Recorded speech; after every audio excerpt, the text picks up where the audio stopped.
New York City is known for its bustling streets and iconic skyline, but with millions of vehicles clogging its arteries, the city also grapples with notorious traffic congestion.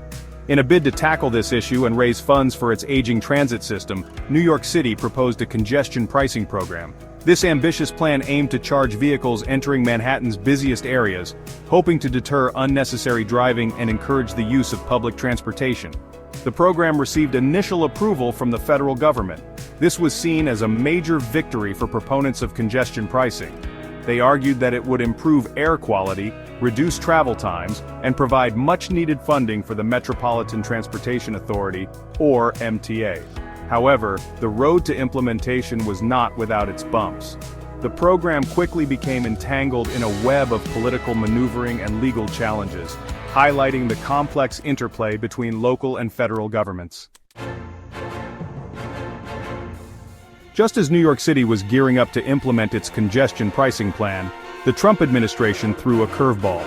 The U.S. Department of Transportation, then under Trump's purview, rescinded its earlier approval. This unexpected move sent shockwaves through the city and ignited a fierce debate.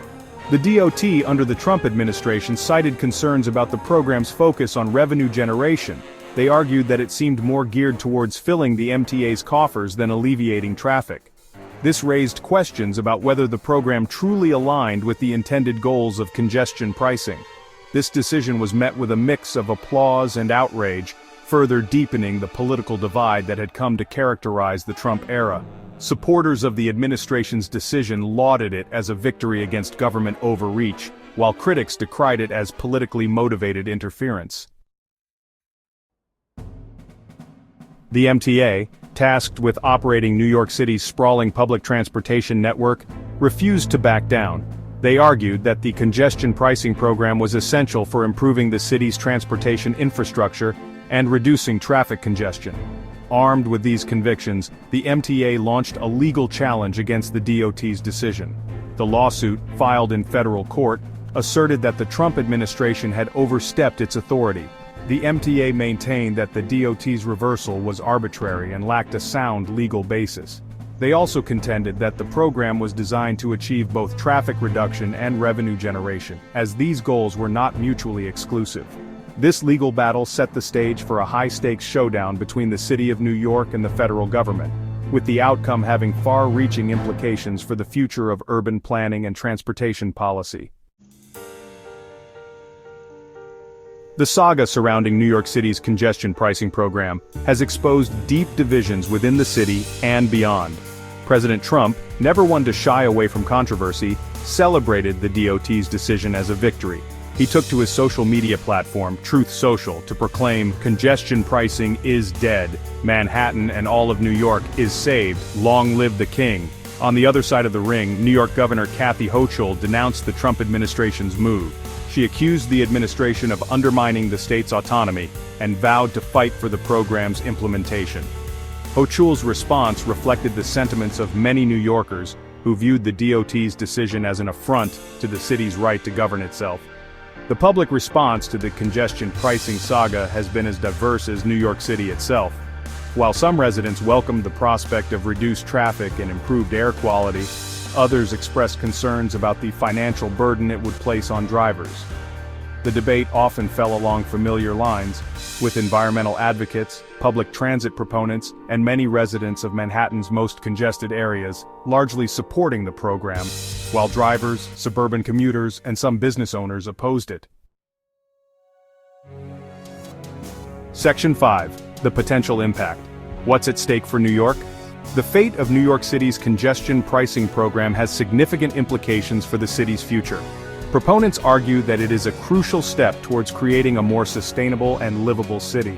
They point to the potential for reduced traffic congestion, improved air quality, and enhanced public transportation as compelling reasons to move forward with the program.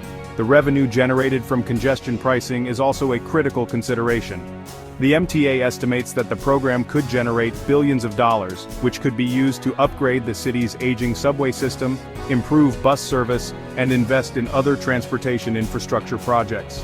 This influx of funding could be transformative for a transit system that has long been plagued by delays, breakdowns, and overcrowding. However, critics of the program argue that it would disproportionately impact low-income communities and those who rely on their cars to commute. They also express concerns about the potential for increased traffic in areas bordering the congestion zone. These concerns highlight the need for careful consideration of the program's potential unintended consequences. Section 6. Unraveling the timeline, sorting fact from fiction. Adding to the complexity of the congestion pricing saga is a discrepancy in the timeline reported by some news outlets. An article published in February 2025 during the Trump administration stated that the DOT initially approved the congestion pricing program on November 21st under the Biden administration. This discrepancy raises questions about the accuracy of the reported timeline. It is possible that the article contains an error, as it would be unusual for a program to be approved during one presidential administration and then implemented during a subsequent administration. It is also possible that there are other factors at play that are not immediately apparent. Further investigation is needed to clarify the timeline and ensure that the information being reported is accurate. Section 7. The future of congestion pricing awaiting the court's verdict. As the legal battle over New York City's congestion pricing program rages on, the future of the program hangs in the balance. The court's decision will have significant implications for the city, setting a precedent for the implementation of similar programs in other parts of the United States.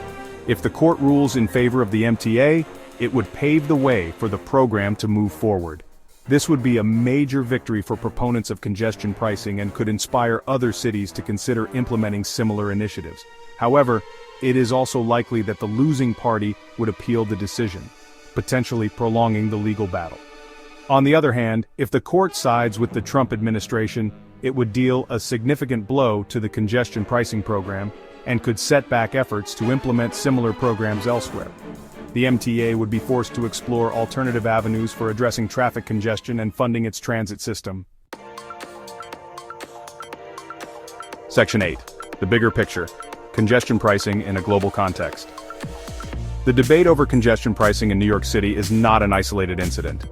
Cities around the world are grappling with similar challenges as they seek to reduce traffic congestion, improve air quality, and create more livable urban environments. London, Stockholm, and Singapore are just a few examples of cities that have successfully implemented congestion pricing programs. These cities have seen varying degrees of success in achieving their goals, but their experiences provide valuable insights for New York City as it navigates its own path. Studying the successes and challenges of these programs can help inform the design and implementation of congestion pricing in New York, potentially increasing its chances of success.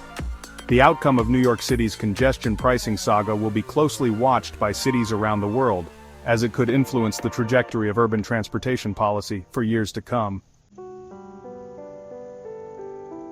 Section 9. Conclusion. A city holds its breath. The fate of New York City's congestion pricing program remains uncertain as the legal battle continues. The program represents a bold attempt to address the city's long-standing traffic woes and raise crucial funds for its transit system. However, it has also become a lightning rod for controversy, exposing deep divisions within the city and highlighting the complexities of urban planning in the 21st century. As New Yorkers await the court's verdict, they do so with a mix of anticipation and apprehension. The decision will have far-reaching implications for the city's future, shaping its transportation landscape, its environment, and the daily lives of its millions of residents. The congestion pricing saga serves as a stark reminder that even in a city as iconic and resilient as New York, progress is rarely a straight line. It is often a messy and contentious process, fraught with challenges, setbacks, and unexpected twists and turns.